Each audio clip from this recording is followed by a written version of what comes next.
In the year 1752, the first catheter was invented, but in the year 1816, one of our founding fathers decided to go against using one of the catheters and opted to try to use a whalebone instead.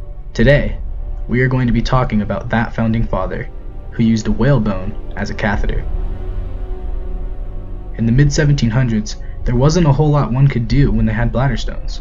When Benjamin Franklin's brother, John, was suffering with bladder stones, Benjamin got an idea. Benjamin looked at some old footnotes to invent a flexible catheter from the 1720s from an inventor by the name Francesco Roncelli-Pardino. And I know I butchered that one. Franklin decided to try and make a catheter of metal, with segments hinged together with a wire enclosed to provide support with insertion.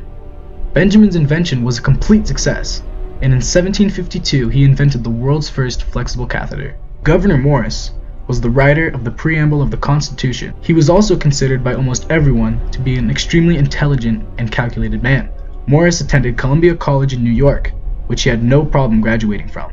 After college, Morris went on to study law, which he also was quite successful in. Soon later, he was elected to represent his household in Bronx County in the New York Provincial Congress.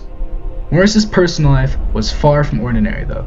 At age 57, he married a 35-year-old woman named Anne Carey Randolph, who was also known as Nancy. Nancy lived on a plantation nicknamed Bazaar and lived with her sister, Judith, and Judith's husband, Richard, near Farmville, Virginia. In April of 1793, Nancy and Richard were both accused of murdering Nancy's newborn baby.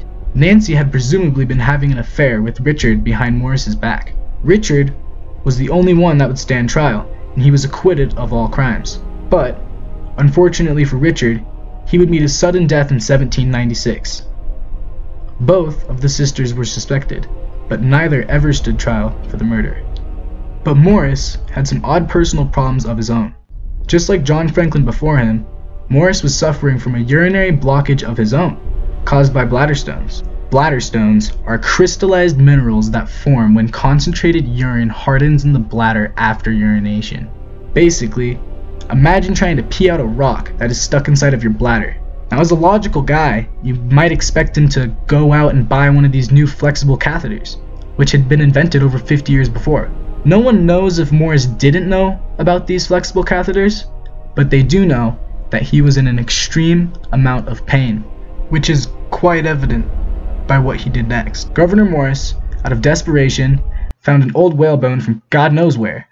This whalebone was a baleen, which is the filter feeding system of the baleen whale. The baleen is covered in bristles made of keratin, which is the same material that is found in human fingernails and hair. They were extremely sharp, and were often used for carving, as well as cutlery handles. Out of desperation, Morris took his whalebone and began cutting into his urethra in order to try and remove his bladder stones. Unfortunately for him, he should have just gone to the doctor, because this idiotic decision would ultimately be his last. Gouvernuer Morris died on November 6, 1816 after slicing his penis with a whalebone, causing an infection as well as inflicting multiple internal injuries to his penis and bladder. He was buried at St. Anne's Church in the Bronx. I believe the moral of this story is that when you have a urinary blockage, you should just go see a doctor. There's no need to shove a whalebone into your penis just to get out your stones. That is completely and utterly moronic. No matter how much of a genius that everyone thought you were, you're an idiot. This is the dumbest thing I've ever heard. This is stupid. Also, don't kill your children, your newborn children, and then get away with it. That's also messed up, Nancy.